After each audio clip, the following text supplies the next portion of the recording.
예, 안녕하십니까. 안녕하세요.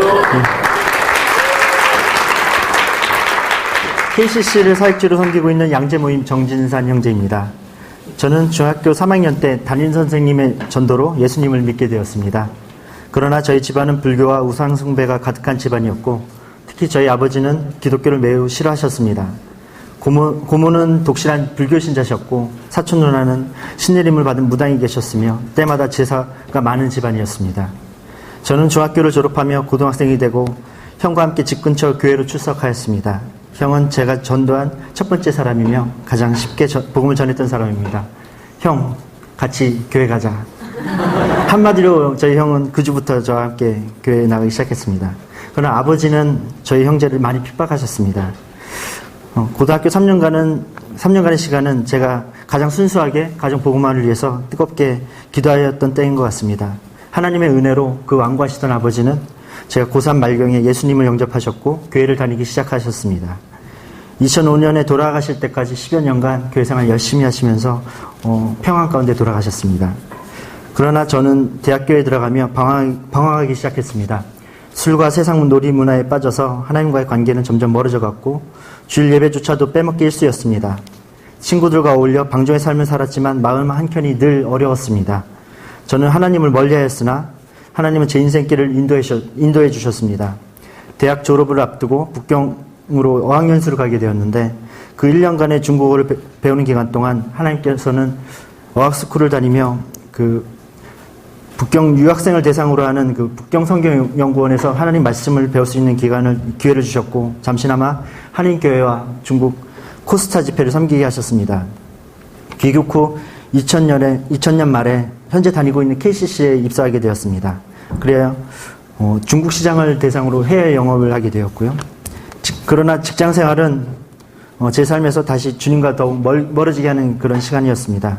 직장의 문화는 대학생 시절보다 더욱 타락하고 견고해서 저를 더욱 하나님으로부터 멀어지게 했습니다. 일주일에 3회 이상의 술자리가 지속되었고 군대식 문화와 보수적인 직장 환경은 제 영혼을 더욱 피폐하게 만들었습니다. 주변의 기독교인을 한 명도 찾아볼 수가 없었습니다. 저희 마음은 더욱 가난해져서 다시 하나님을 찾기 시작하였고 교회 생활을 통해 저희 신앙을 점차 회복해 갔습니다. 교회 청년부를 섬기면서 지금의 아내를 만나 가정을 이루게 하셨습니다. 그러나 직장에서의 삶의 모습이 변하지 않았기 때문에 여전한 죄악의 모습으로 인해 주일의 삶과 평일의 삶에 다른 이중적인 삶을 살게 되었습니다. 지금도 아내는 제가 그 당시에 왜 제자의 삶을 살지 않았는지 의아했었다고 말을 합니다. 그러나 저는 그러한 삶이 어떤 것인지 어떻게 해야 할지 전혀 몰랐습니다. 2007년 말 회사에서 저를 상해로 3개월간 파견을 보냈습니다. 저는 한 달간 혼자 지내는 것이 힘들어 가족을 초청해서 2달 동안 같이 지내게 되었는데 그때 그 온누리교회에서 동아시아 선교부라는 선교부에 다녔었는데 그곳에서 같은 부서 형제였던 정민호 형제님을 중국 상해에서 만났습니다. 정민호 형제님은 상해에서 비비비 사역을 하면서 저희 가족과 교제를 하게 되었고 2개월간의 그 상해 비비 모임을 통해서 저는 직장인 크리스찬으로서의 삶이 어떤 것인지 배우게 되었으며 저희 자매는 주부 모임을 통해서 주부로서의 삶을 배우게 되었습니다. 귀국 후 저는 양재 모임으로 아내는 용인 주부 모임으로 인도함을 받았습니다. 비비비 모임에 처음 갔을 때 저와 같은 직장인들이 주의 말씀을 사모하며 직장 복음화를 위해 헌신하는 모습을 보면서 큰 감동을 받았습니다. 그러나 그분들처럼 살 자신은 없었습니다. 직장 환경은 변하지 않았고 저 또한 예전의 삶과 크게 바뀌지 않았기 때문입니다. 그러던 중 2008년 여름 제주 선교를 통해서 예배 메시지 가운데 하나님께서는 저를 직장 선교사로 다시 부르셨고 그에 대한 대가를 치를 것에 대해서 말씀하셨습니다. 북경 어학연수 시절에 코스타 집회에서 하나님 앞에 서원했던 것이 기억났습니다. 제가 어학연수 시절에 중국 사천성의 고산 지역에 부처가 사랑하는 마을이라는 그런 지역을 산골 마을을 여행할 기회가 있었는데요. 그곳 마을 사람들 평생 열심히 일해서 마을 가운데 있는 절과 그곳에 있는 생불들을 이렇게 섬기면서 가난하게 살고 있었습니다. 코스타 집회 때 그 지역이 생각나면서 하나님 앞에 제가 서원을 하게 됐습니다. 하나님, 당신의 나라를 위해서 그곳에 한 명을 보내길 원하신다면, 만약에 그곳에 보내실 자가 없다면 부족하고 연약한 저이지만 저라도 괜찮겠습니까? 라는 그런 서원을 했었는데요.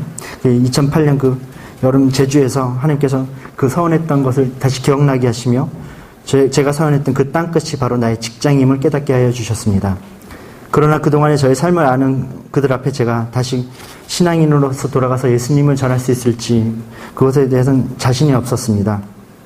그러나 하나님은 그 집회 가운데 다시 말씀하셨습니다.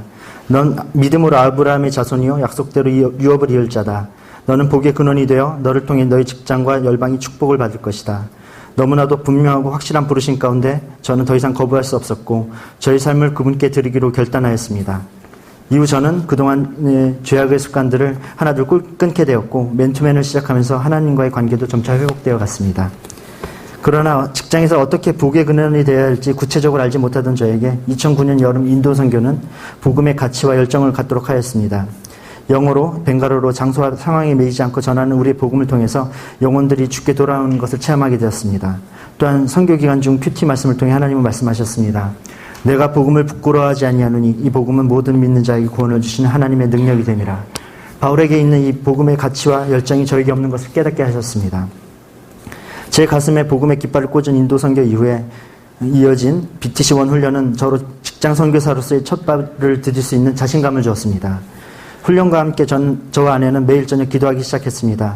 아내는 주부 모임을 위해 각 가정과 영혼들을 위해 기도하였고 저는 또한 충성된 직장에서 한 영혼을 얻기 위해서 기도하였습니다. 저희 직장엔 신뢰도 없고 믿는 자들을 찾기가 쉽지 않습니다. 2009년 8월 훈련을 받으며 3명의 형제들과 함께 큐티 모임을 시작하게 되었고 저는 직장 복음화를 위해 점심시간마다 회사 주위를 돌며 또한 계단을 오르며 여호수아 기도를 하였습니다. 주님, 주의 신실한 백성들을 보내주시옵소서. 각처에서 주를 믿는 신실한 자들을 붙여주시옵소서. 2009년 11월 하나님 기도 모임을 허락해 주셨습니다. 직장의 제사장이 되어 직장과 동료들을 위해 금식하며 기도했습니다. 모임이 견고히 세워지기도 전에 하나님은 저를 다시 중국 주재원으로 보내셨습니다. 원래 회사에서는 2007년 3월에 상해 3개월 파견 후 저를 보낼 계획이었지만 하나님은 제가 준비되길 기다리셨다가 2년 반 뒤에 다시 중국 광저우로 저를 보내셨습니다. 중국에 가자마자 예비하신 만남들을 허락하셨습니다. CCC 자비랑 출신이었던 홍성현 형제를 만나 BBB의 비전을 나누고 함께 성경 공부를 하였고 홍 형제의 직장과 저희 직장에서 전도한 지체들과 함께 BBB 광저우 모임인 땅끝 모임을 시작하게 되었습니다. 또한 현지인 사역을 하시던 이선 교사님을 만나 현지 교회 간사로 섬기게 하셨습니다. 상해에 계신 정민호 선교사님은 스카이프를 통해서 맨투맨을 해주셨고 사역 중국어를 가르쳐주시며 사역에 필요한 많은 지원을 해주셨습니다. 많이 부족했고 연약한 저였지만 중국에서 복음을 전하고 모임을 세우고 중국 교회를 돕는 일을 맡기시는 것을 보면서 영혼 구원에 대한 하나님의 마음이 얼마나 급박한 것이었는지 깨닫게 되었습니다. 2013년 말에 4년간의 주전 생활을 마치고 한국으로 돌아올 때쯤에는 땅끝 모임 지체들의 숫자도 줄고 모임이 연약할 때였습니다.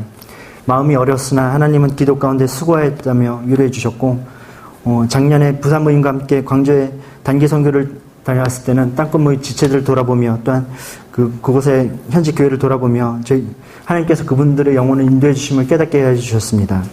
올해는 중경으로 건너간 홍성현 형제의 요청으로 중경에 단기 선교를 다녀왔고 홍 형제는 올해 5월 달에 그동안 다니던 회사를 그만두고 중경으로 옮겨가서 7월부터 지금 커피숍을 오픈하여 그 사업을 통해 직장 선교와 선교사 후원의 비전을 이루기 위해 애쓰고 있습니다.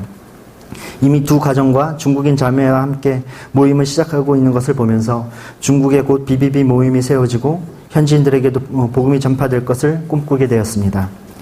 지금은 한국에 돌아와 직장에서 신회를 섬기고 있고 지난해 하반기 전도 폭발을 훈련을 통해 전도한 고은과장님과 직장에서 맨투맨을 하며 형제님의 신앙을 돕고 있습니다. 권 형제님은 하나님께서 예배하신 영혼으로 복음을 전했을 때 좋은 마음으로 받아들였고 그때부터 교회를 다니며 신앙생활을 시작하였습니다. 하나님께서는 형제의 기도 제목을 하나하나 응답해 주시며 형제의 믿음을 키워주고 계십니다.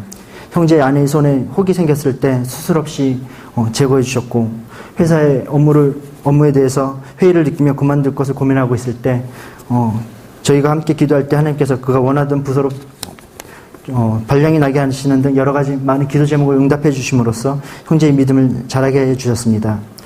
형제는 7월부터 다시 BBB 양재 모임으로 참석하기 시작하였고요. 이번 주 멘토맨을 할 때는 새로 옮겨간 부서에서 어떻게 하면 복음을 전해야 될지 그것을 배우고 싶다라는 그런 고백을 통해서 그의 신앙이 자라고 있는 것을 깨닫게 해주셨습니다. 왜 이 직장을 다녀야 했는지 전혀 깨닫지 못하고 방황하던 저에게 BBB를 통해 하나님은 이 직장이 나의 선교지임을 깨닫게 하셨고 직장 선교사로서 직장에서 복음을 전하고 제자 삼는 사역을 맡기시고 지금도 그 삶을 살고 있습니다.